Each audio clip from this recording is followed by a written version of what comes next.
Hari ini kita akan belajar dari surat Rasul Paulus kepada jemaat di Galatia. Pasal yang kelima, ayat yang pertama, lalu nanti menyusul di ayat yang ke-13 dan berikutnya. Ya, hari ini adalah hari kemerdekaan bangsa kita. Tuhan kita menganugerahkan kemerdekaan bagi bangsa ini berdiri hingga 80 tahun. Dan kemerdekaan itu tentu adalah kabar baik bagi bangsa kita, karena dengan merdekanya bangsa kita, kita bebas dari penjajahan bangsa-bangsa asing. Tapi hari ini kita akan berbicara tentang kemerdekaan yang lebih tinggi, kemerdekaan yang lebih besar, kemerdekaan yang tidak pernah ditawarkan oleh bangsa manapun, kemerdekaan yang tidak ada pada negara manapun, kemerdekaan yang tidak ada yang ditawarkan oleh siapapun kecuali Dia yang memerdekakan ini. Galatia 5 ayat yang pertama, supaya kita sungguh-sungguh merdeka, Kristus telah memerdekakan kita. Karena itu berdirilah teguh dan jangan mau lagi dikenakan kuk perhambaan. Sebagai kesimpulan dari pembuka ini, bahwa Kristus yang memerdekakan, Rasul Paulus membawa kepada pengertian bahwa saudara-saudara, memang kamu telah dipanggil untuk merdeka. Namun janganlah mempergunakan kemerdekaan itu sebagai kesempatan untuk hidup dalam dosa, melainkan layanilah seorang yang lain dengan kasih. Ketika bangsa ini merdeka, kita begitu mengagungkan dan juga berterima kasih kepada para pahlawan yang terdepan sebagai garda terdepan untuk memperjuangkan kemerdekaan kita. Dan kita memberikan penghormatan kepada mereka setiap tahun. Bahkan ketika kita masih sekolah, dalam beberapa pembelajaran, pahlawan kita selalu diingatkan yang telah berjuang untuk mempertahankan bangsa kita. Itu adalah hal yang bersukacita. Tetapi 2000 tahun lalu ada seorang pribadi yang memerdekakan manusia dari suatu perhambaan yang tidak pernah dilakukan oleh siapapun. Kalau ada kemerdekaan artinya ada penjajahan. Bangsa Indonesia telah dimerdekakan dari penjajahan Belanda dan telah dimerdekakan dari penjajahan bangsa Jepang. Maka manusia telah dijajah oleh satu hal. Manusia telah dijajah oleh kekuatan yang besar yang dimana manusia tak dapat menyangkalinya. Siapakah penjajahnya? Dan apa yang dijajah? Manusia sejak semula telah dijajah oleh dosa. Dan penjajahan itu mengakibatkan penghambaan kepada maut. Penjajahan yang dilakukan oleh dosa kepada manusia membuat manusia mengalami akibat penjajahan, yaitu kematian. Kematian yang begitu mengerikan, kematian yang adalah perpisahan dengan Allah itu. Siapakah yang membuat manusia itu bisa terjajah? Memang iblislah yang memberikan, yang memancing manusia itu untuk turut serta dan tunduk dalam penghambaan kepada dia. Tetapi manusia itulah yang dengan rela memberikan kehendaknya kepada iblis itu. Untuk bisa mengerti bagaimana Kristus memerdekakan manusia, untuk bisa mengerti apakah makna kemerdekaan yang dimaksudkan di dalam Kristus sebagai kemerdekaan yang utama, kita harus kembali kepada tujuan semula manusia itu. Mengapa manusia itu dicipta? Mengapa manusia itu ada? Mengapa saya dan kamu ada? Mengapa Ia menciptakan Adam dan Hawa? Ada beberapa orang yang mengatakan bahwa mengapa Allah menciptakan manusia? Allah ciptakan manusia itu ya untuk Allah punya teman karena Allah kesepian. Ada juga yang mengatakan Allah menciptakan manusia karena Allah butuh manusia untuk disembah. Allah butuh manusia untuk menyembah kepada Dia. Tuhan tidak butuh manusia sembah-sembah Dia. Karena Dia punya kerubim dan serafim, suara kidung trisuci selalu dilantunkan. Malaikatnya berlaksa-laksa, Dia tidak perlu kamu dan saya untuk menyanyi-nyanyi untuk Dia. Dia tidak perlu itu. Dia bukan Allah yang narsis haus pujian. Jadi Tuhan tak pernah ciptakan kamu dan saya untuk tujuan itu. Tuhan juga tidak pernah ciptakan kamu untuk saya karena Dia kesepian. Karena Sang Bapa itu sejak semula bersama dengan firman-Nya dan Roh-Nya yang hidup itu, jadi Ia tidak mungkin kesepian. Makanya Kristus pernah berkata, ya Bapa, permuliakanlah aku dengan kemuliaan yang kumiliki di hadirat-Mu sendiri sebelum dunia ini ada. Lalu apa tujuanmu ada di dunia? Mengapa engkau dicipta? Mengapa saya ada di dunia ini? Mengapa kamu dijadikan oleh Allah? Tuhan menciptakan manusia sejak semula. Karena Allah adalah kasih. Tujuan Allah sejak semula ciptakan kita adalah untuk menikmati kasih-Nya. Apa bukti Allah ciptakan manusia untuk menikmati kasihnya? Hari pertama, Hasyamayim dan Haaretz dicipta oleh dia. Langit dan bumi dibentangkan oleh Elohim. Lalu kemudian hari kedua, hari ketiga, hari keempat, hari kelima. Semua itu baik, jadilah demikian. Hari ke-6 manusia dicipta terakhir, artinya apa? Setelah semua yang baik itu selesai, manusia dicipta terakhir untuk siap menikmati yang baik itu. Allah mencintai manusia. Dia menciptakan manusia adalah agar manusia itu menikmati kasihnya. Dia menciptakan manusia karena dari dirinya sendiri, ia mau mengaliri kasihnya yang berkelimpahan itu. Yang sejak kekal ia mengaliri kasihnya kepada putranya di dalam roh. Dan putranya mengaliri kembali kepada Bapa di dalam roh. Maka Bapa itu ingin kasihnya dinikmati lebih besar lagi. Maka dia ciptakan manusia menurut gambar dan rupanya agar kita menikmati kasih itu. Dan kita dicipta pada hari ke-6 untuk bisa menikmati semua yang baik yang ia ciptakan selama 5 hari itu. Sempurna. Tapi agar hubungan kasih itu dapat tetap langgeng, agar hubungan kasih itu dapat tetap teguh, maka manusia pun harus kembali mengasihi Allah. Seperti laki-laki dan perempuan, kalau laki-laki mengasihi perempuan dalam perkawinan kudus, maka agar hubungan itu bisa tetap berlanjut, perempuan itu pun harus mengasihi laki-laki itu. Meskipun laki-laki yang mengambil inisiatif untuk memulai perkawinan itu. Laki-laki mengasihi perempuan, aku akan mengadakan pesta yang baik untukmu. Aku akan menyanggupi apa kebutuhanmu. Maka agar hubungan tetap satu dalam ikatan perkawinan kudus, perempuan pun harus kembali mengasihi laki-laki itu. Maka ketika Allah dengan sempurna mengasihi manusia, manusia itu pun harus kembali mengasihi Allah agar dalam hubungan yang kekal itu.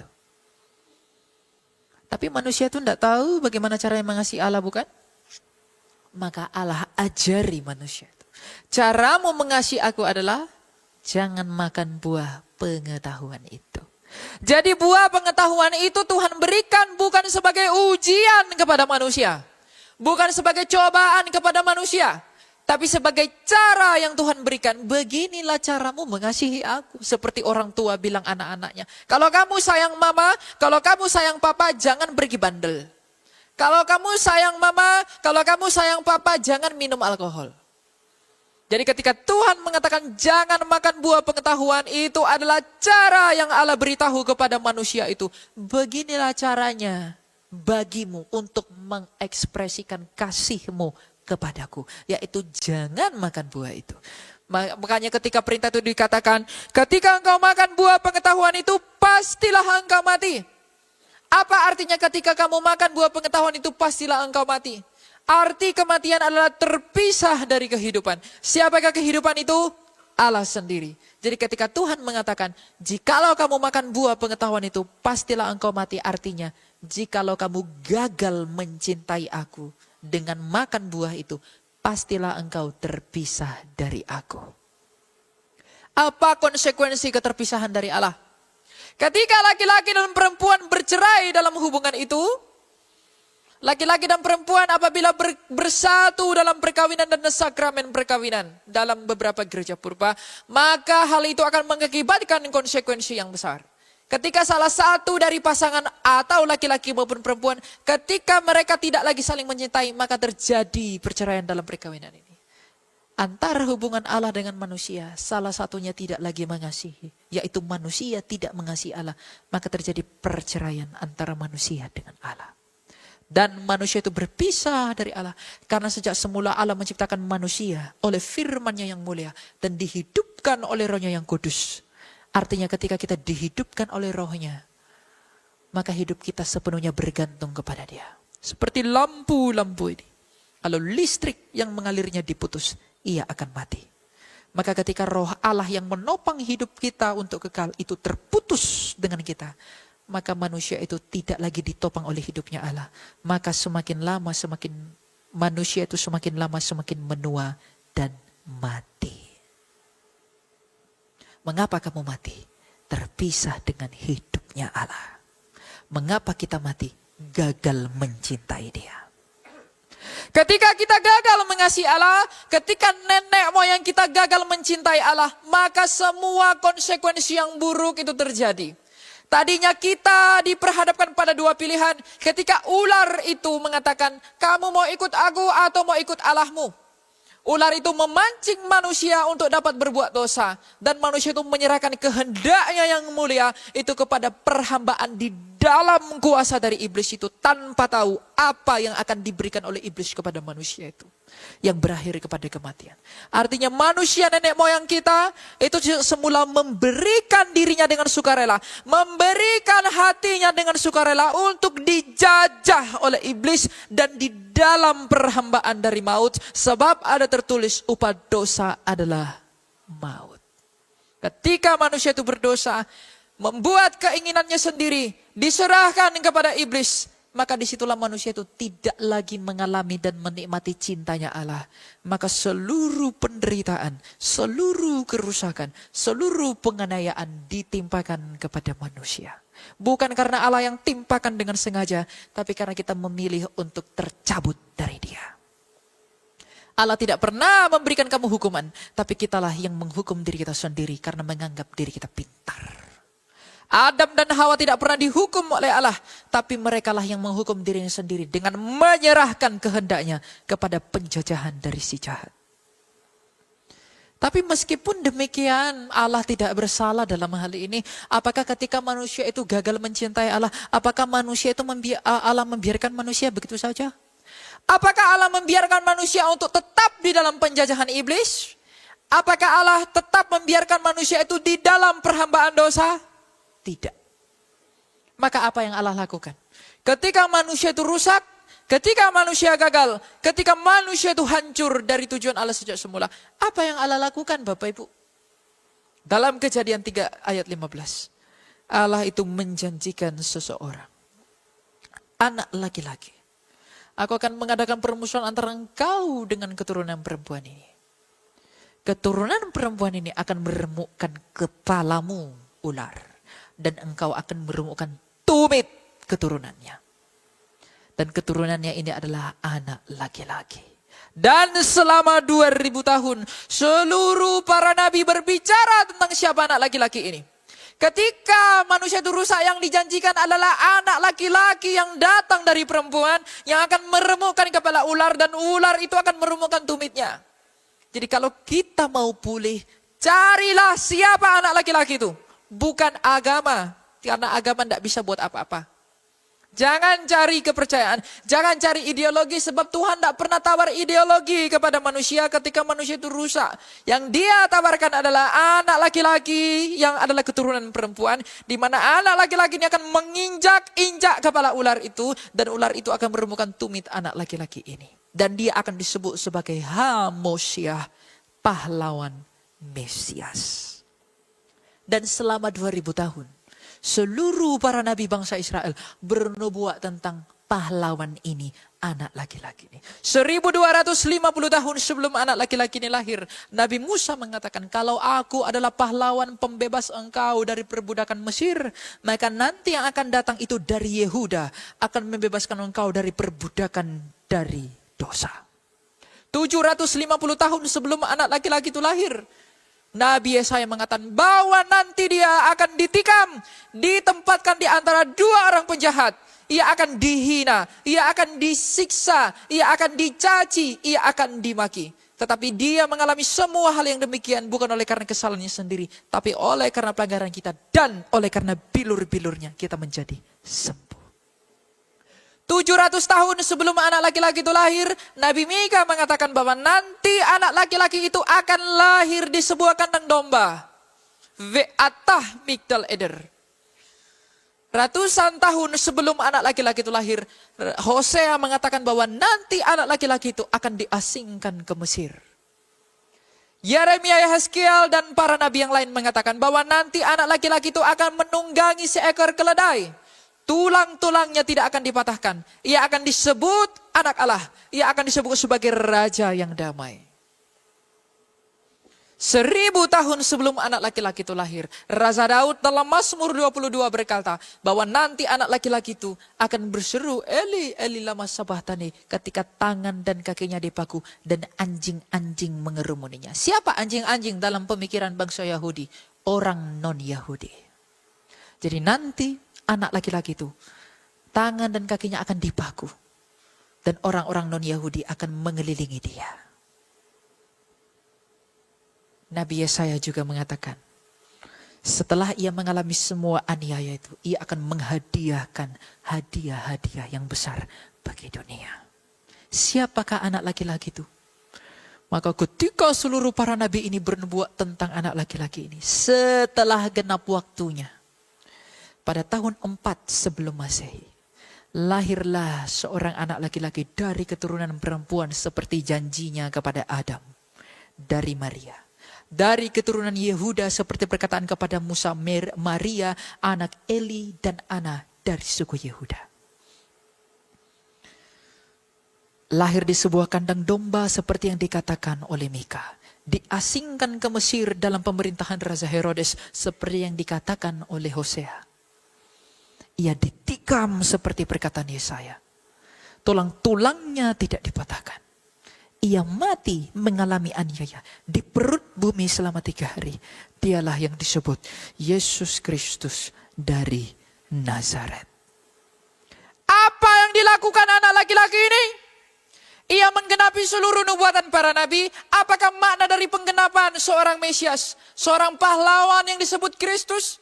Dari apakah kita dimerdekakan? Dari apakah kita dilepaskan atas perbudakan? Dari manakah kita dibawa kembali oleh Kristus? Ingatkah engkau, wahai manusia, bahwa sejak semula manusia itu mengalami kutuk karena kita gagal mencintai Allah, karena kita gagal mengasihi Dia. Kegagalan kita mengasihi Allah lah yang membuat kita terpisah dengan Allah. Kegagalan kita mencintai Allah lah yang membuat kita berpisah dengan Dia. Maka agar kembali kepada hidup yang kekal itu yang Kristus lakukan. Agar kita bisa kembali dengan Allah itu. Kegagalan manusia dibayarkan oleh Kristus melalui keberhasilannya mengasihi Bapaknya sampai taat di Kalvari. Artinya, kalau kita terpisah dari hidup yang kekal itu karena kita gagal mencintai Dia, maka Dia melunasi kegagalan kita mencintai Dia melalui keberhasilan Dia mencintai Bapaknya sampai mati di Kalvari. Maka surat hutang dosa kita. Dosa dalam bahasa Ibrani adalah hatah. Hatah adalah hutang. Berhutang apakah manusia terhadap Allah? Berhutang kasih. Hutang kasih itulah yang membuat kita terpisah dari hidup yang kekal. Maka agar kembali kepada hidup yang kekal itu, hutang itu harus dilunasi dengan kasih yang tak bercacat. Dan Yesus Kristus telah mengasihi Bapaknya sampai taat di Kalvari, yang dengan demikian ketika Ia mengatakan tetelestai.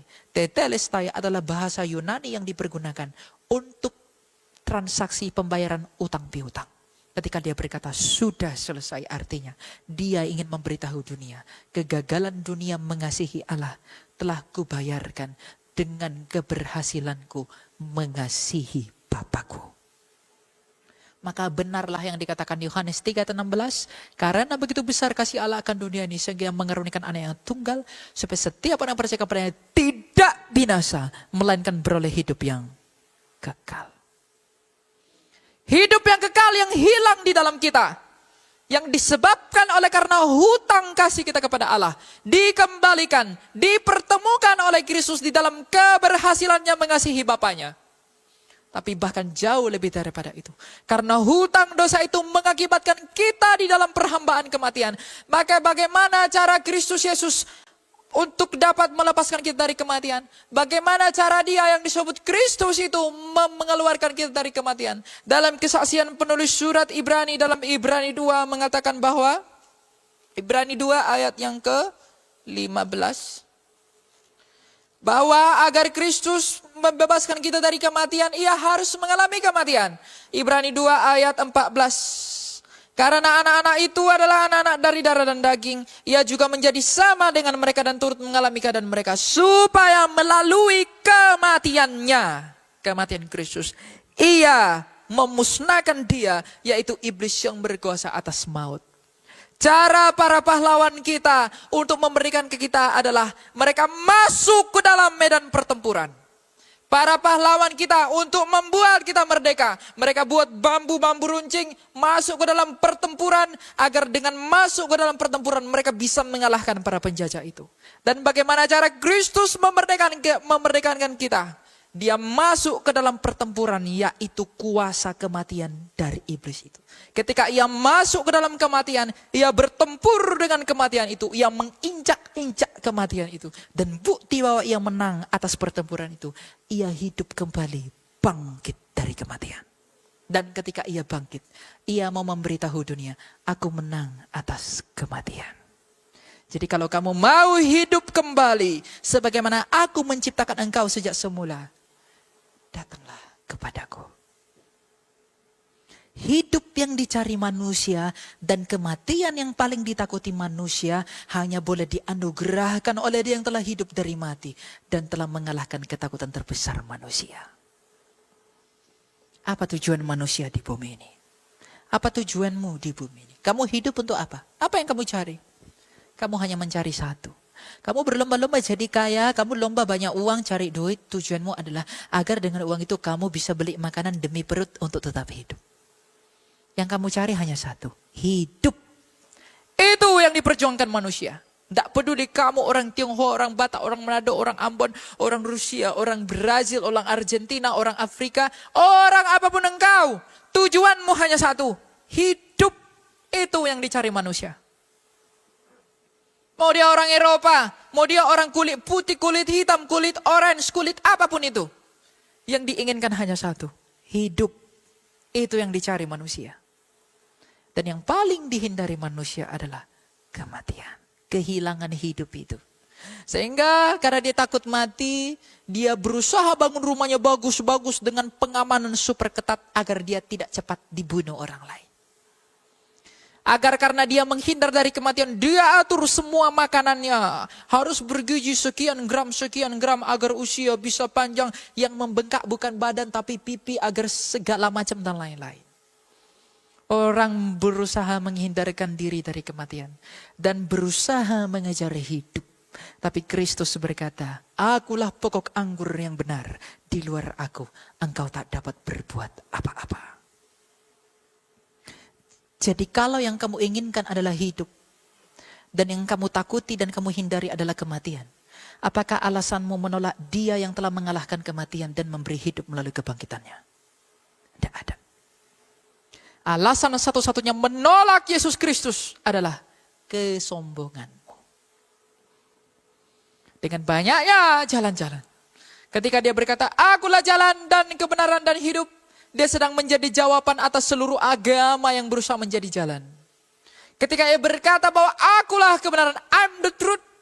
Dia menjadi jawaban atas seluruh dunia filsafat yang cari jalan, yang cari kebenaran. Filsafat Socrates, Plato, Aristoteles, dan lain sebagainya. Apakah buah dari filsafat mereka? Dalam pemikiran mereka yang filsafati, apakah yang dihasilkan daripada itu semua? Tidak ada. Tapi Kristus mengatakan sebagian terakhir, akulah hidup. Dia menjadi jawaban atas seluruh manusia yang berupaya dan berjuang mencari hidup. Jadi jawaban dan kebutuhan manusia itu tidak ada selain daripada Dia, Yesus Kristus itu. Tidak ada. Jadi kalau kamu mau kembali kepada kodratmu yang semula, kita mau kembali ke dalam kemerdekaan yang semula, kita mau dimerdekakan dari kematian, kita mau dilepaskan dari perhambaan dosa, maka datangilah Dia yang telah melunasi dosa melalui kesempurnaannya di dalam kasih-Nya, dan yang juga telah mengalahkan kematian yang akibat dosa melalui kebangkitan dan kematiannya di Kalvari. Inilah kabar sukacita, inilah Injil itu. Apakah arti yang tertulis itu? Jikalau ia tidak dibangkitkan, maka sia-sialah kepercayaanmu. Karena Dia bangkitlah, maka kita punya pengharapan akan hidup sebagaimana Dia telah hidup. Makanya saya sangat prihatin kalau ada anak-anak muda yang ikut arus ini. Mereka mencari-cari apa yang ada di dunia. Demi pengakuan, demi uang, demi harta, demi apapun mereka meninggalkan Yesus Kristus. Mereka pikir dengan uang mereka bisa diakui. Mereka pikir dengan popularitas mereka bisa terlihat hebat. Renungkanlah dalam hatimu. Di manakah Raja Herodes yang sangat kaya itu?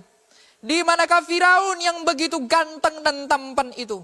Di manakah Kleopatra yang begitu mulia dan disanjung oleh orang dari seluruh kawasan bangsa Misraim dari Alexandria? Di manakah Ptolemy? Di manakah Raja Koreshi Agung? Di manakah Alexander the Great? Di manakah pemimpin bangsa Gerika? Di manakah dinasti dari dinasti di bagian bumi yang timur? Di manakah mereka hari ini? Di manakah kekayaan mereka? Mereka yang sangat kaya. Pontius Pilatus yang sangat kuat, berpengaruh dalam sejarah dunia.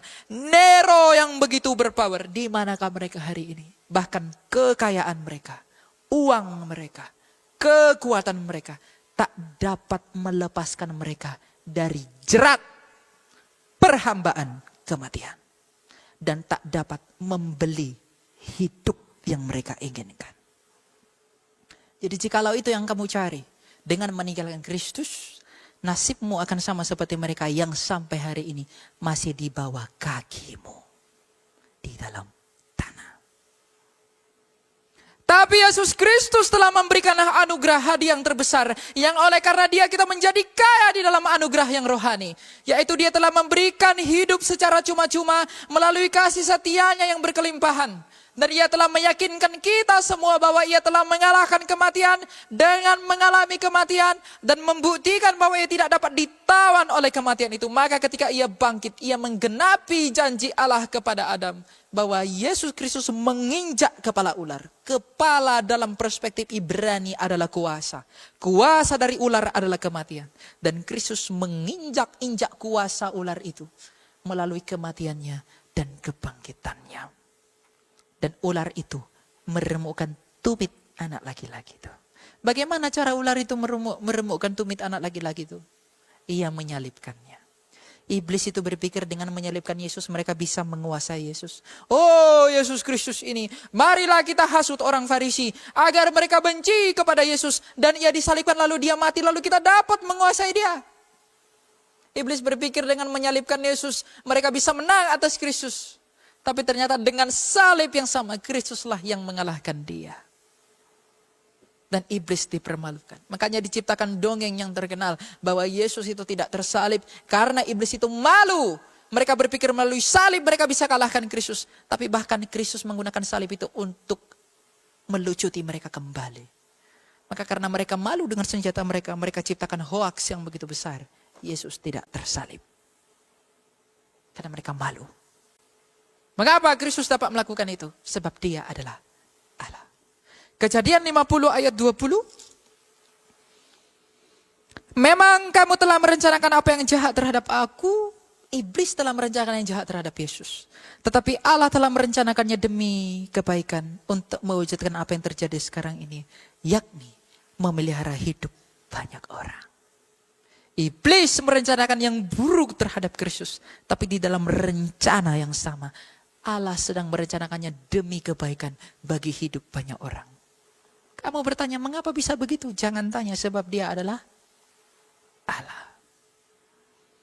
Inilah kemerdekaan yang sejati. Kemerdekaan di dalam Kristus yang membebaskan kita dari perhambaan yang tidak dapat dibebaskan dan diberikan oleh bangsawan manapun. Sebab kalau ini dapat diberikan oleh bangsawan yang ada di dunia, tidak mungkin Kaisar Nero mati. Tidak mungkin Alexander the Great mati. Gak mungkin Koresh Agung juga mati. Gak mungkin Kleopatra mati. Gak mungkin Firaun mati. Gak mungkin Pontius Pilatus mati. Gak mungkin Herodes mati. Apakah hasil dari apa yang mereka miliki? Bahkan untuk meluputkan dirinya dari kematian pun, apa yang mereka punya itu tidak dapat menolong mereka. Inilah kemerdekaan yang sejati yang diberikan oleh Kristus bagi dunia. Apakah kita sudah menerimanya dengan sungguh-sungguh? Apakah kita sudah mengikut dia dengan sungguh-sungguh? Apakah kita sedang berusaha mencari jati diri? Kita sedang mencari sukacita-sukacita yang ada di dunia dengan sukacita-sukacita yang palsu. Kita mencari sukacita yang terbesar, tapi tidak di dalam dia yang terbesar. Sukacita itu ada banyak. Kita anak-anak muda berusaha cari sukacita dengan dugem perni ke sana kemari-kemari. Itu seperti bunga bangkai disirami parfum, dia tetap bau. Tapi kalau sukacita kita murni dari Allah, seperti bunga yang harum, dia ditempatkan dimanapun, dia tetap harum. Semakin diperas, semakin wangi. semerbak, begitu kuat. Jadi lihatlah dalam hatimu apakah yang membuat saya bersuka cita. Kristus pernah berkata, aku mengatakan hal ini kepadamu agar sukacitamu menjadi penuh. Apakah firman Allah, apakah perintah Allah di dalam kebenarannya yang utuh yang membuat kita bersuka cita? Kita mungkin bersuka cita ketika mendengarkan firman yang berkata, diberkatilah engkau. Tapi itu bukan kebenaran yang utuh. Kebenaran yang utuh adalah seperti sabda Kristus. Kamu akan menderita penganiayaan di bumi ini. Tapi kuatkanlah hatimu. Aku telah mengalahkan dunia. Dia memberitahu apa yang harus kita lalui, tapi ia menghiburkan kita untuk dapat melaluinya. Kita diberi penghiburan di dalam kasih Allah, tapi kita diberi ketegasan di dalam keadilannya, di dalam kasihnya. Ya, jangan cuma mendengar yang enak, tapi dengarlah juga yang adil. Itulah kebenaran yang utuh. Sebab apa? Kasih karunia yang telah didatangkan oleh Dia perintis iman ketika ia datang 2000 tahun lalu. Tapi nanti, ketika ia datang sebagai raja dalam pengadilannya, nyala apinya akan membakar semua orang yang imannya seperti kayu. Yang imannya seperti jerami. Yang imannya tidak teguh. Yang imannya hanya iman anak-anak yang tidak berbuah. Yang imannya hanya sekedar percaya Yesus. Ia akan ikut terbakar di dalam nyala terbakarnya ilalang itu.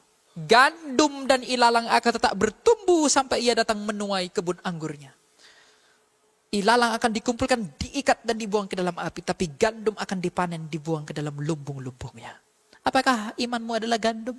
Apakah engkau adalah ilalang? Lihat sendiri dalam hatimu. Mengapa aku percaya engkau ya Kristus? Apakah yang kucari? Kristus datang ke dunia ini menyatakan kerajaannya. Carilah kerajaan itu. Bagaimana bisa mencari kerajaan itu? Merendahkan diri di hadapan Dia. Tanpa kerendahan hati, tanpa kerelaan hati, tanpa kebesaran diri, kita tidak bisa mengerti kerajaan itu. Jadi cek kembali dalam hatimu. Tuhan, tolong aku untuk bisa mengerti siapa diriku. Jangan terlalu percaya pada dirimu, karena dirimu pun menipumu. Percayalah kepada Allah. Minta hikmat dari Allah. Tuhan, tolong aku agar aku dapat mengerti diriku, mengerti pengorbananmu, mengerti rencanamu untuk bisa melaluinya di dalam kehendak-Mu yang kudus. Jangan atur Tuhan dengan keinginan-keinginanmu yang tidak berguna. Tapi tunduklah, percayalah, beriman. Arti percaya, mempercayakan kepada Dia. Sebab kalau Dia telah mengeluarkan dirinya dari kematian, apakah sulitnya baginya untuk menolongmu dalam hal-hal yang kamu perlukan? Tuhan tidak butuh kamu ngomong, Tuhan aku butuh ini, Tuhan aku butuh. Tuhan lebih tahu daripada dirimu sendiri. Dia hanya mau kamu datang kepada Dia, rendahkan hatimu, akui dosamu, rendahkan dirimu, taklukkan kesombonganmu. Minta ampun, akui dosamu, rendahkan dirimu. Karena Dia suka dengan orang-orang yang merendahkan diri. Karena hikmatnya yang tersembunyi itu hanya diberikan kepada orang yang merendahkan diri di hadapannya. Rendahkan hatimu agar kamu merdeka. Sebab kemerdekaan dianugerahkan Kristus melalui kerendahan hatinya. Kita merdeka karena kerendahan hatinya. Maka untuk bisa menikmati kemerdekaan itu, jadilah pribadi yang rendah hati. Menjadi pribadi yang rendah hati bukan mengatur Allah, memanfaatkan Allah di dalam keinginanmu, tetapi menyerahkan semuanya di dalam kehendak-Nya yang kudus. Sebab satu hal yang pasti, Dia selalu memikirkan keselamatan kita. Tuhan berkati.